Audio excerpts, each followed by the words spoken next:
Greetings, fellow guitar travellers, it's Rowan J. Parker back with Mr. Brandon Brown. I'm doing another of these Hot Rock Licks episodes where we exchange ideas. He's going to blow me away with one of his awesome licks, which I won't be able to play, and then I'm going to play one of my best licks, which he will play with no effort whatsoever. So there we go. Or maybe not, because today we're doing the battle of the enormous stretches. Now I've only got little hands, right? I've got pretty little hands. What's that your hands? Look at that, they're huge! My pinkies they're huge. They're huge. No. Yeah, I have totally unfair genetic advantage. But still, anyway, we're going to do the battle of the enormous licks, stretched out monstrosities.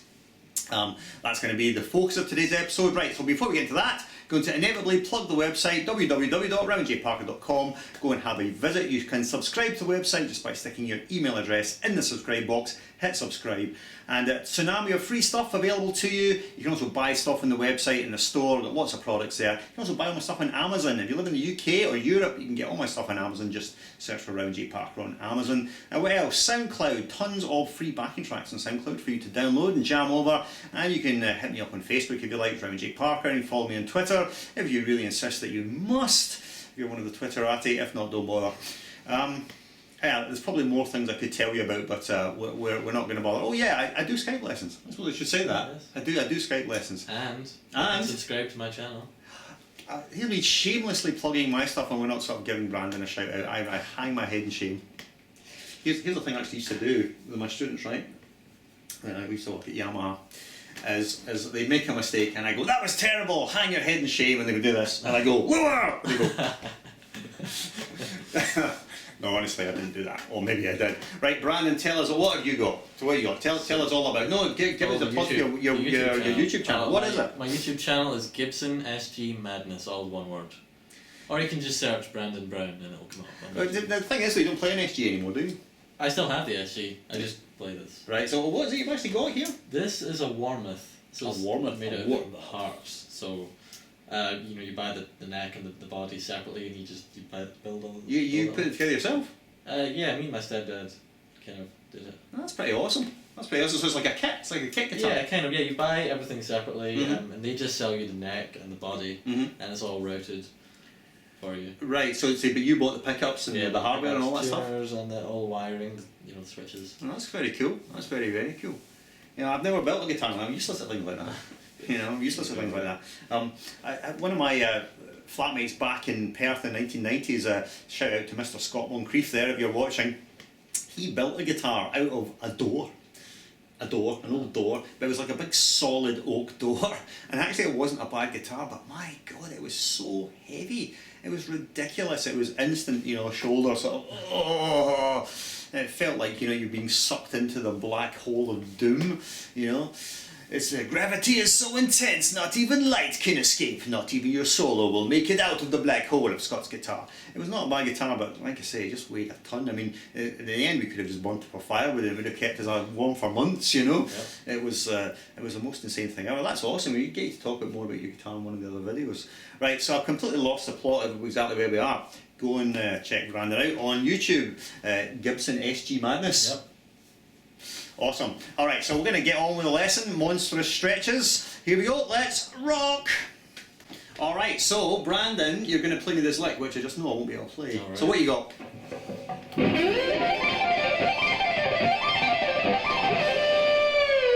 Oh dear. Well, okay, that's strike one for you, because I definitely won't be able to play that properly, at least not without some practice. But you play me slowly, and I'll try and show the folks at home what it is.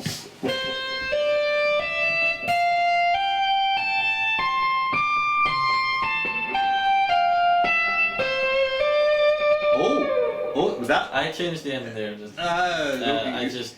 So, but if it was circular, what would it be? Yeah, so it would be.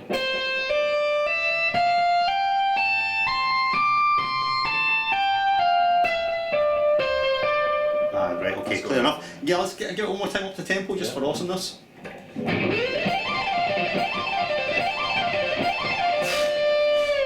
right, I can see what that is, but I don't think I'll be able to play it. So, it is this, right?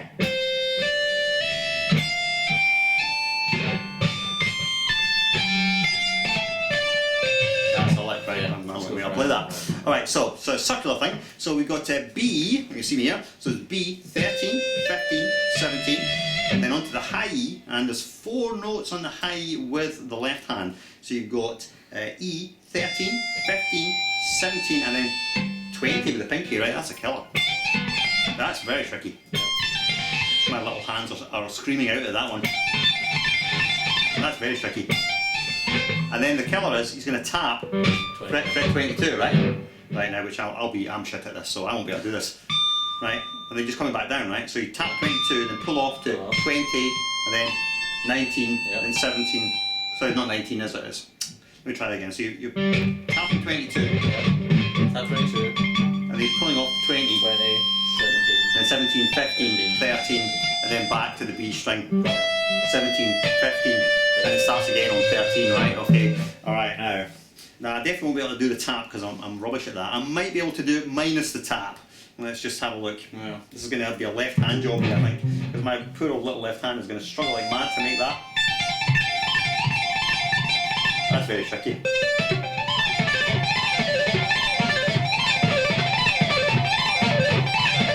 Oh, that's about as good as I can do that.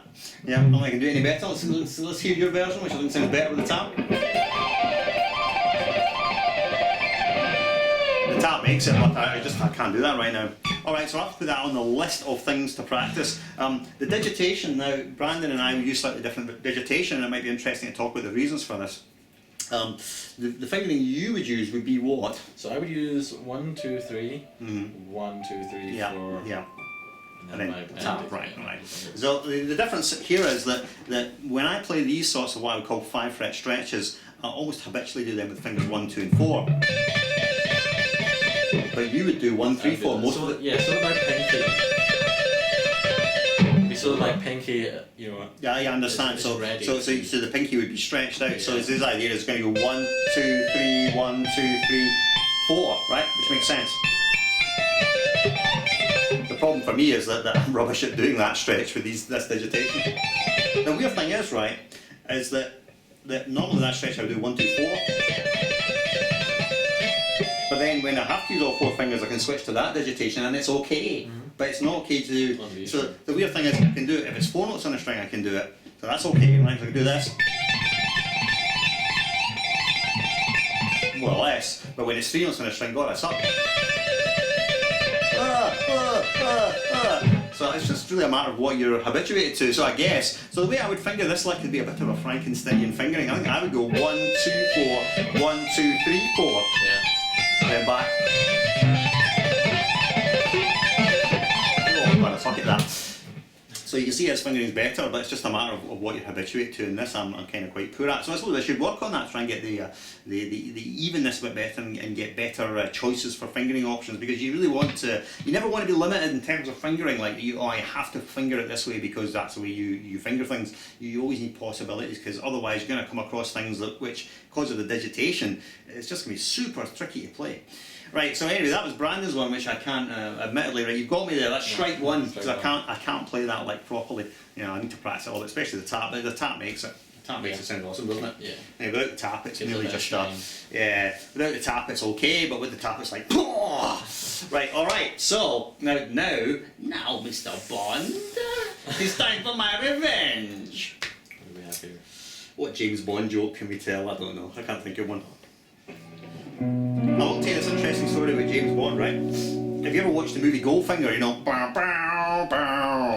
Goldfinger, the guy that played Goldfinger, Auric Goldfinger, he was a German actor and he spoke no English whatsoever, and learned all his lines phonetically. So even though he's speaking in the movie and we hear the dialogue and we know what he's saying because we can speak and understand English, he doesn't have a clue. He could have been Alvin Pizza. He had no idea. No idea at all. And just to go into one of my favourite rants, when you learn to play the guitar without learning a big picture of the guitar, like for instance you just copy things from tab, and you never really have a context for your learning, you're just learning stuff without a framework to put it in. It's a bit like that. You're a bit like Auric Goldfinger, speaking his lines and not knowing what he's saying, you know. So anyway, a bit of an aside there. Yeah. Okay. Right, so Mr. Bond.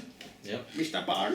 You have. Yeah, what do I have? I have a whole tone thing. which has got a wide stretch. So this is the 4-note per string parallel whole tone thing, which I might not even be able to play now because my left hand's dead. Yeah. Right, so it's this one, right?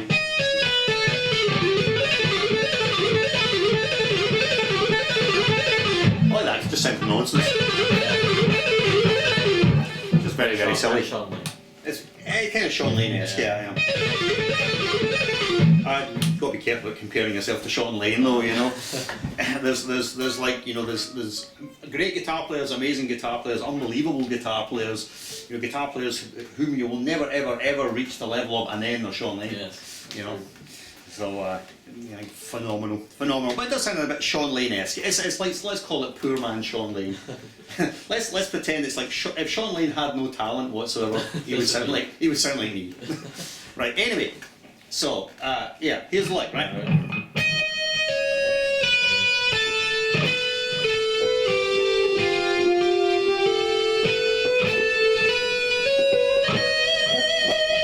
It's really simple.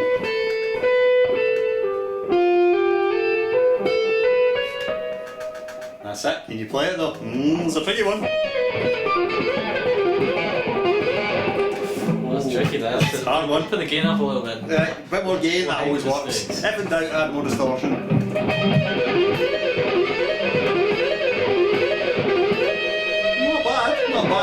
Not bad. Right, so I'll tell you what, for giggles, right, so we could play this in harmony, right? So Okay. this is whole tone. I could Okay. play the same like down, major third. We'll play it down a major third, it's going to be absolute murder.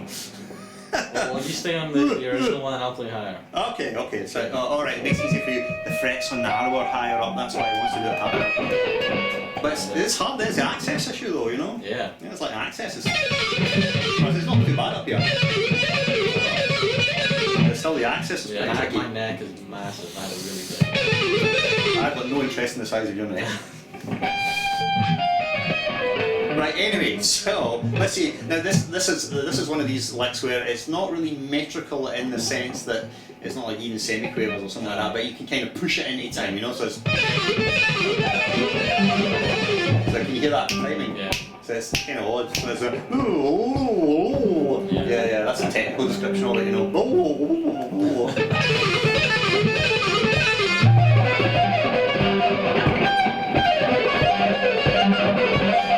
Drag it a little bit, my son. Right, so let's go for it. Right, this is a bit of a train wreck. This will be Clapham Junction, but we're going to do it anyway. So Yeah. ready, steady, ready, and. Why do you not go? We'll go.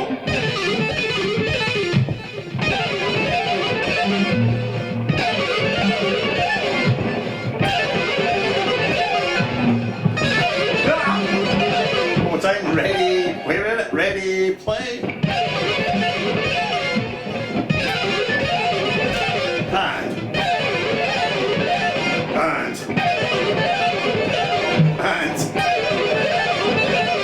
Oh man, that's just insanely hard. I had that one. I know, it's a killer for the left hand. In all seriousness though, these legs, why you should practice them is to really try and develop very even strength and articulation in all 4 digits. So I can remember a time when, you know, obviously growing up in the 80s, I was a bit of a 3-note per string type guy, you know, learned all these 3-note per string things. And then I remember trying like a 4-note per string thing. I actually remember just playing a chromatic scale, like a chromatic thing. Like that, you know? And just realising how unbelievably rubbish, you know, the evenness of my left hand was. It wasn't like an even articulation at all. It was just like a really kind of sort of horrible and stilted sound. And I really dug down and found out what the cause of it was. And it's this little guy, it's the third finger. Yeah. Your third finger is always the worst. People think, oh, your pinky is the worst. No. Third finger is always the worst, the weakest, and needs the most development. It's something to do with this. There's actually a physiological reason for that, is it not? Oh, I think it's to do with in your hand that your third finger and your second finger are on the same tendon, Oh. and so you don't have proper independent control over this finger, and that's why it's so utterly weak. I think so. I remember working that quite a bit, you know. I guess.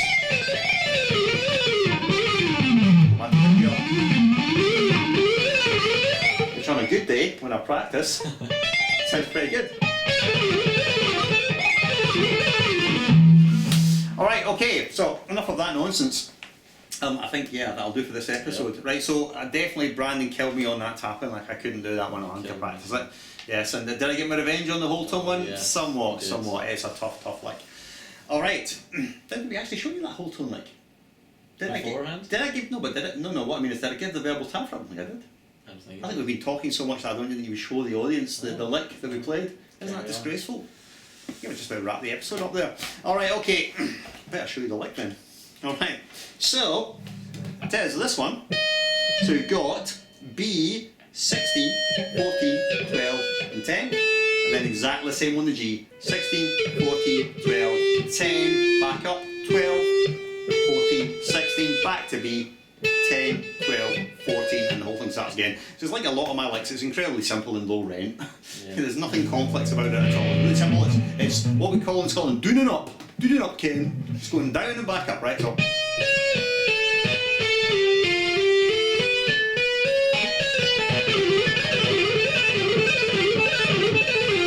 That's what it is. Okay. Alright, digitation's obvious. You've got to use all 4 digits. It's the only way. And if you want to pick it, and I'm doing this whole hand over the neck thing, but you just pick whenever you change strings. That's how you do it, right? No, I was holding the E string down with my middle finger. The E string? The E string, Why? so that my hand wouldn't catch the string. So I was holding it down, and then I was just doing legato. I just doing that. What do you mean you're holding the E string down? I don't understand what you mean. I was pushing the E string down against the fretboard so that my left hand wouldn't catch it when I was doing the legato. Alright, so I see. So you're muting the E string with your right hand? Yep. With my Right, the right hand. Then that was all I was doing with my right hand. I wasn't doing anything else. And then I was just doing legato. Right, okay. Yeah, right. So I wasn't picking anything. No, right, you're not picking anything either. No. Right, I get you. Right, okay, so, but for let's just say that to do this with just legato is going to be really tough for the left hand, so you probably do need to pick, so if you're going to pick, you just pick whenever you change strings. Yeah. Standard legato thing, you pick when you change strings.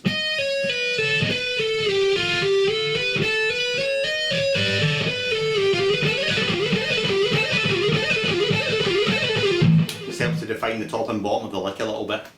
Yeah, alright, so I think that will definitely do for this episode. We'll check you out again with another one. We're going to do a few more videos with Brandon, some other random nonsense, Yeah. so check those out in the channel. Until then, don't forget my website, and don't forget his YouTube channel, Gibson SG Madness on YouTube. Alright, till then, farewell.